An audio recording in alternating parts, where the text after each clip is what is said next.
became obvious on the strategic level that Israel could not annihilate and eliminate Hamas.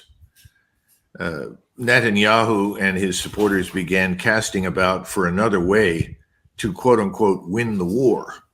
And the way to win this war in their minds strategically is to attack Hezbollah, because they know that that's their best shot at widening the war and bringing in the United States on their side, not just against Hezbollah, but also against Iran. And from the very beginning, the obsession with Iran dictated action that would bring Iran to war against Israel. Well, I think Mr. Netanyahu's wishes are being fulfilled right now. He's got an aircraft carrier battle group headed to the Eastern Mediterranean to support him. I don't know where the Eisenhower is or what its state is, but it went into port after being damaged in some way by the Houthis. But I suspect that they could refurbish the Eisenhower, bring that back out to sea, which gives two carrier battle groups with the capability to contribute to Mr. Netanyahu's war. So I think right now, the one thing we can bet on very certainly, with great certainty, is a war with Hezbollah.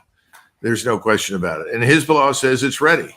It not only says it's ready, but it says it's going to have additional fighters show up to support them.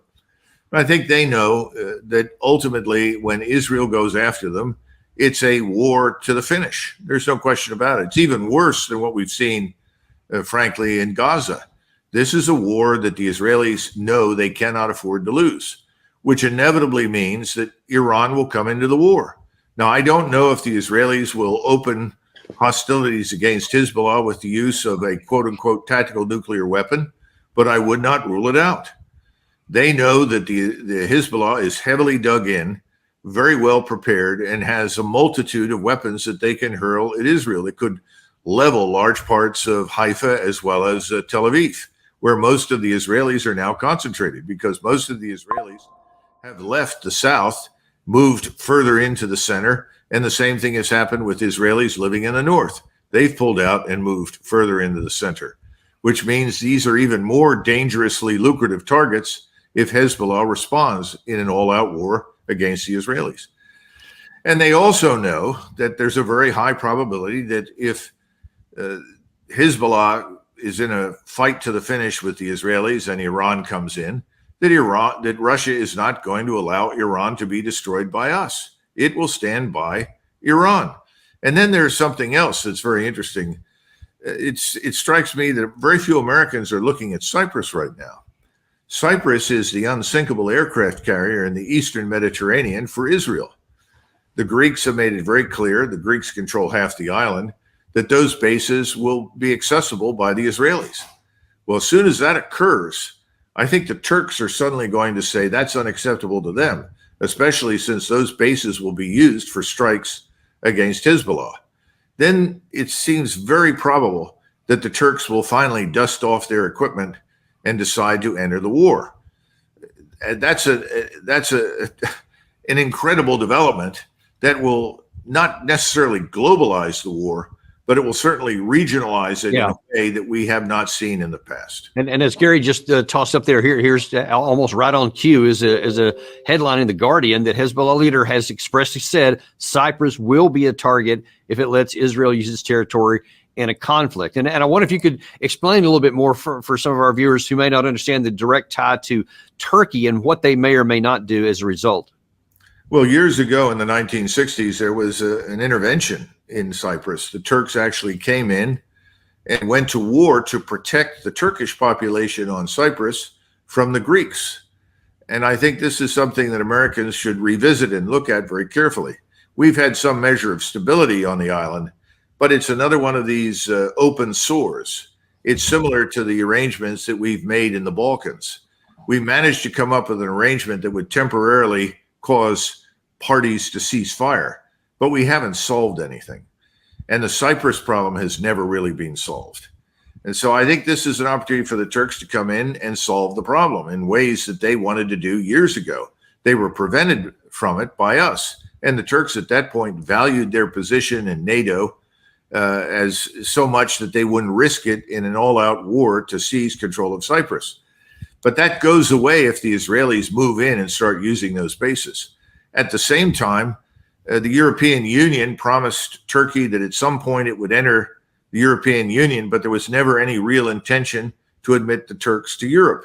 And with the mass migration of Muslims out of the Middle East and North Africa into Europe, that's even less likely now. So the bottom line is, I think the next step in this war is an all-out war on the part of Israel and Hezbollah against each other. The very high probability that Iran will now move into the conflict to support its friends in southern Lebanon, because I don't think they're going to stand by and allow Israel to destroy them. That brings in Russia, and that also opens the door to Turkey. And I think the Russians will tell the Turks, if you want to move on Cyprus, we'll support you, because we understand that's a vital strategic interest for you. You don't want Cyprus to become the aircraft carrier for your enemies. And the Turks are increasingly viewing Israel as their enemy. But so, Doug, this brings up some humongous. I mean, there's geostrategic issues that are just off the charts here, and I'm sure that you're probably going to touch on them in a second. But there's some huge prospects of problems on the tactical and operational level for the United States. We're already into the red in some of our stockpiles of ammunition because we've been given so much to Ukraine. Now we signed a 10-year prospect to allegedly let that turn into basically a forever war. And Israel's already yelling at us. I mean, that's what Netanyahu was doing, because we haven't given enough weapons here on the Hamas. Now, if they open up into Hezbollah, you're talking about a sustained combat that's going to take a lot more rockets, interceptors, artillery, all kinds of other ammunitions, which we don't have. And if you now then you spread that out over a two-front war while we're doing Ukraine, Doug, we don't have enough for that. Well, we've not even addressed the vulnerabilities of our forces that are still sitting in the Middle East and the various bases there, which are easy for the Iranians to target. The Iranians have always exercised restraint when they saw that they were walking up to the edge. And we would do the same thing. We always walked up to the edge, but then we said no, because it's really not in the interest of the United States to be at war with Iran. Today, the problem for us is it's not just Iran, it's virtually the whole region that's turning against us.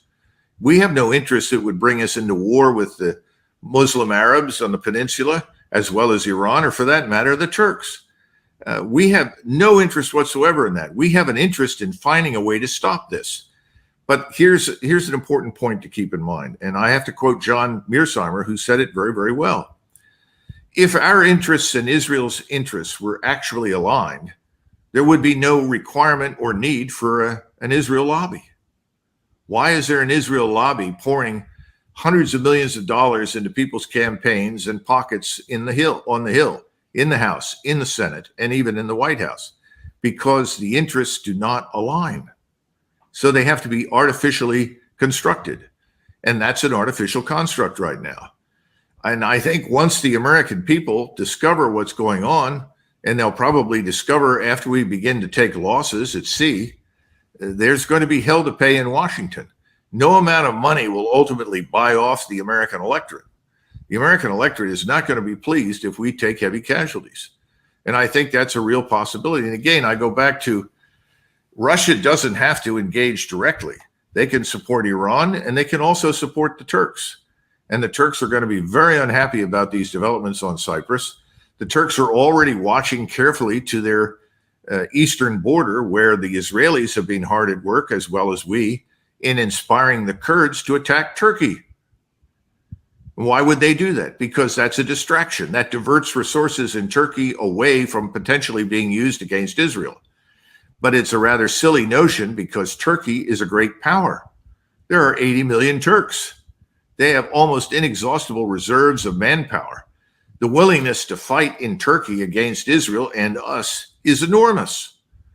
You and I talked years ago about the Turkish cinema that was turning out films of Americans attacking in northern Iraq and being defeated by handfuls of Turkish troops who bravely resisted the Americans. These were sellout deals in Turkey. They were immensely popular. We don't have very many friends left in the world. We certainly don't have strategic partners that see this confluence of interest with us anymore. They see us as a catalyst for conflict and crisis. Everything is disintegrating that we touch. So let's look at the tactical or even operational look for a moment, because there seems to be this assumption that we can pretty much do whatever we want to do, and if it came to Hezbollah, of course Israel is going to win that. But Israel fought an inconclusive war in 2006, and since 2006, Hezbollah has been improving its defensive positions to make it much more difficult for Israel to attack into, which is what it would have to do. And Israel has struggled for 8 months against an enemy from the Hamas that's just kind of mixed in with the population, and inconclusive there. Can Israel, in a time-effective and cost-effective way, defeat Hezbollah?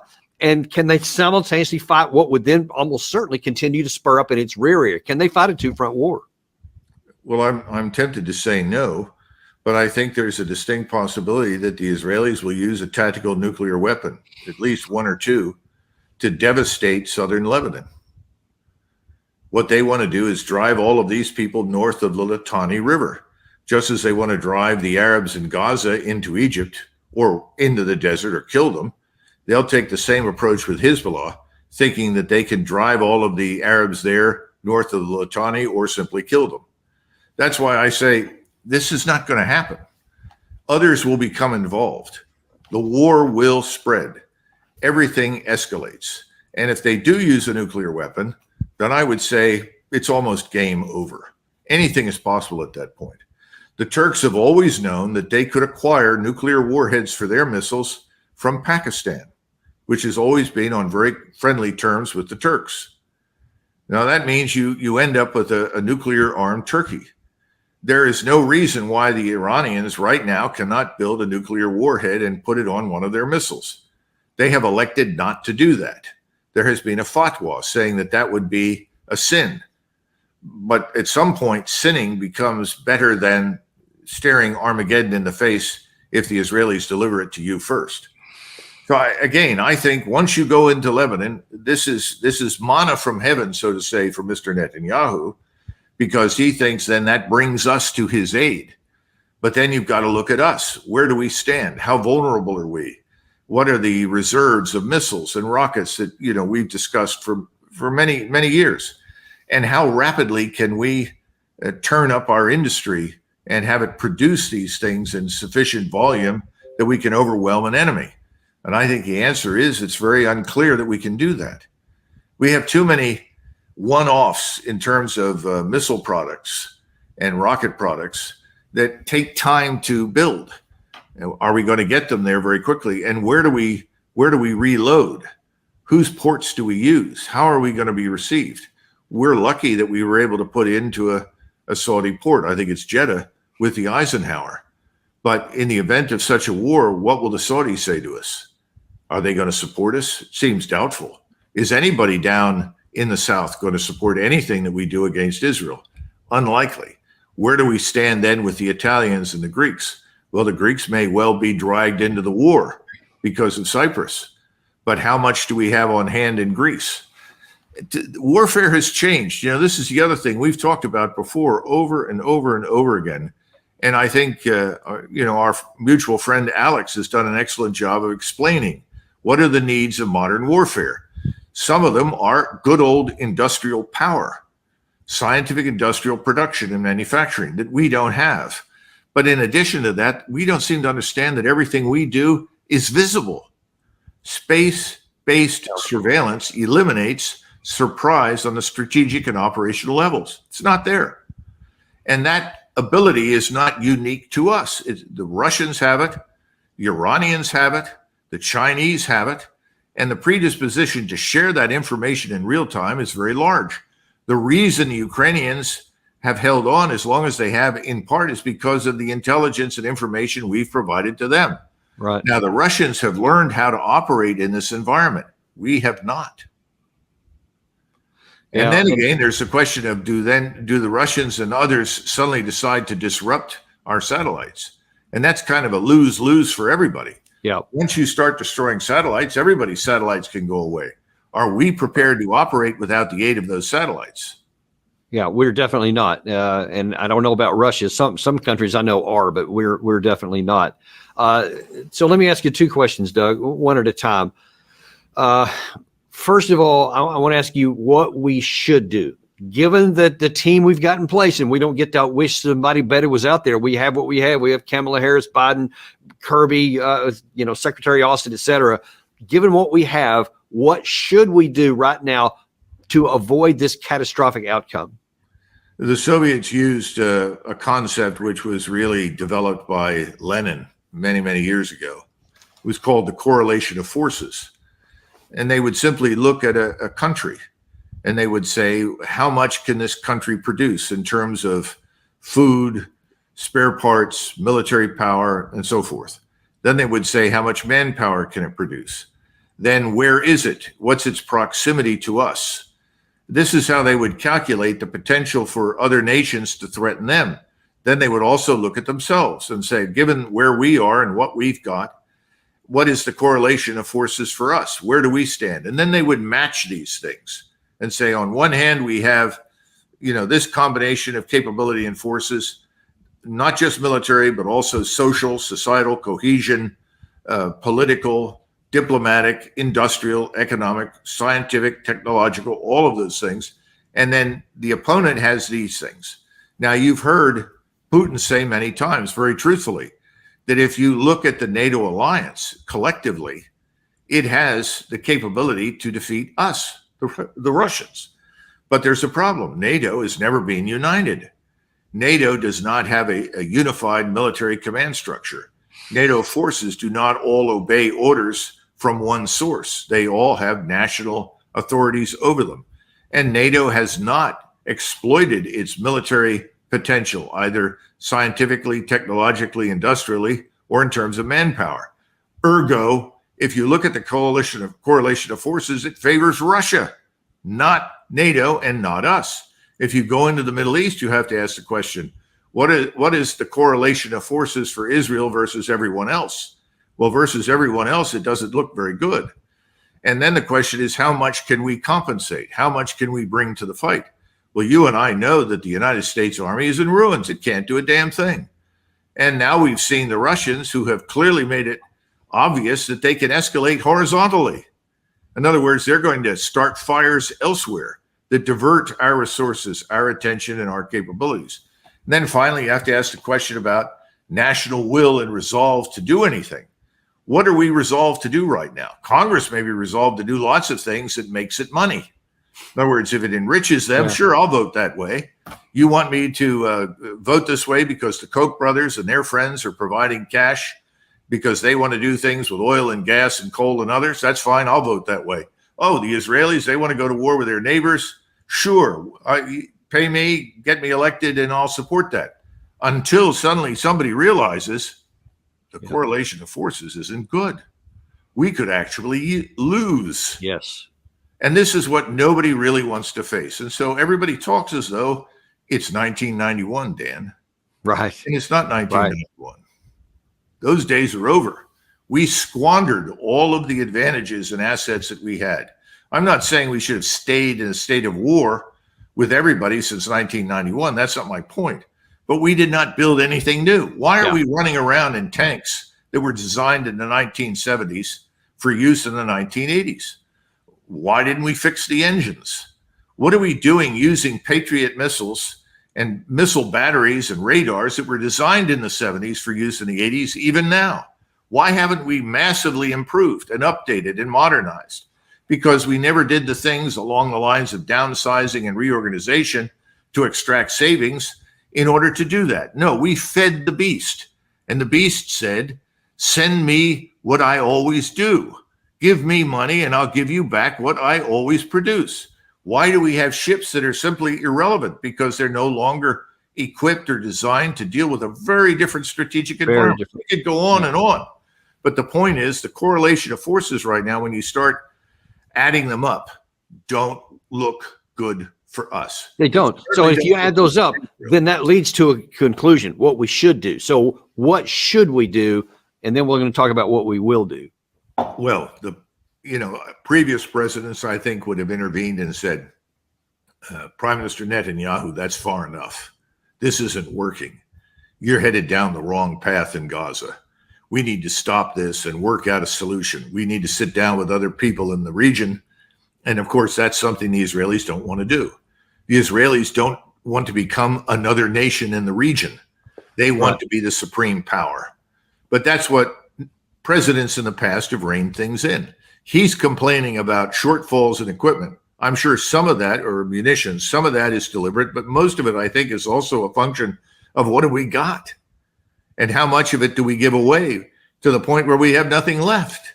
The Europeans are already confronting that. We've confronted that to some extent in eastern Ukraine. So there's more going on there than I think he's aware. And he's making his demands known because that's a warning for all of the handlers on the Hill that work for the lobby to say, you need to step up the pressure and give us everything we want. I don't know that that's going to work.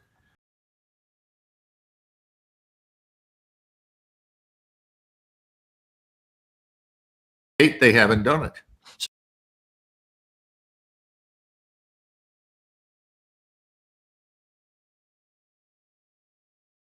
With Moscow. Anyone who's remotely sane at this point would say, stop everything, stop the press. We need to meet and sort this out as quickly as possible. Europe is dying economically in large part.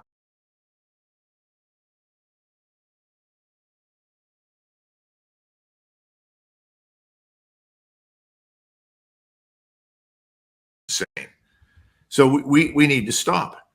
No one's going to do Couldn't agree with you more. No one is going to do. Let's see. I don't think I actually showed this. Given how our leaders have responded to Netanyahu, you had Gary. Do you have KJP, or is that one we pulled up? Okay. Here's what KJP said. So this is the official spokesman for the White House after Netanyahu just humiliated us publicly. Responded with this. Has the administration been withholding weapons and ammunition for months, like Netanyahu seems to be saying? Let me just start off by saying that we generally do not know what he's talking about. We just don't. A couple of things that I do want to add, and you're right, there was one particular shipment of munitions that was paused, and you've heard us talk about that many times. We continue to have these constructive discussions with Israelis for the release of that particular shipment that I just mentioned, and don't have any updates on that. There are no other pauses, no other pauses or holds in place. Everything else is moving in due process. That is coming from Secretary Blinken. You heard directly from him earlier. So I could show you Blinken, but I'm not going to waste your time doing it because you know what he's going to have said. But given this kind of reaction, when Netanyahu makes that kind of a claim, what do you think the chances are that Netanyahu will calculate that I can start a war in Lebanon, even though I don't get the green light from the White House, and they're going to support me anyway? They would never just leave him hanging out to dry, so we could get drawn into this war whether we want to or not, even though Israel by itself doesn't have the capacity to wage a war with Lebanon. How do you see that playing out? I guess the answer to all of your questions is yes, yes, and yes. I think they're probably laughing. I mean, I couldn't stop laughing if I were an Israeli leader at this point, watching this Jean-Pierre say, "Oh, we're doing everything we can. Please don't be angry with us. We support you, and we'll find."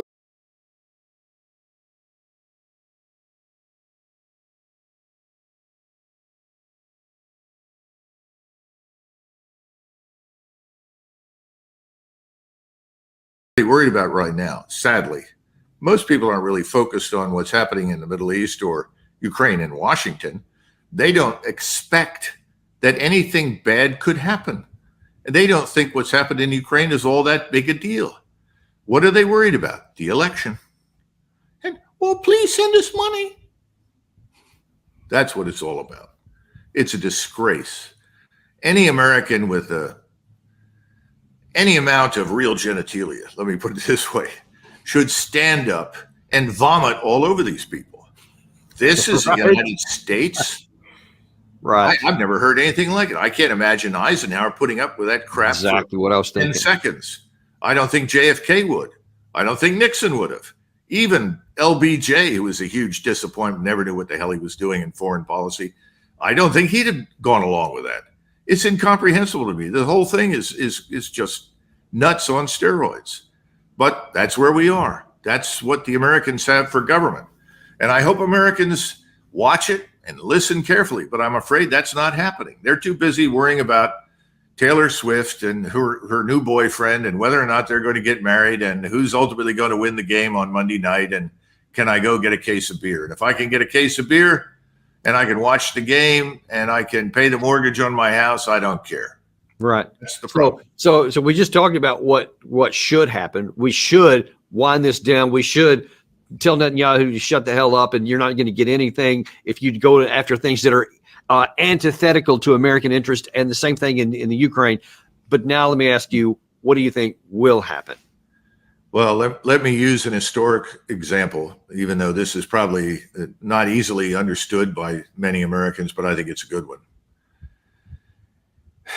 In 1813, Metternich, the foreign minister of Austria, who was ostensibly Mr. Kissinger's idol or model, met with Napoleon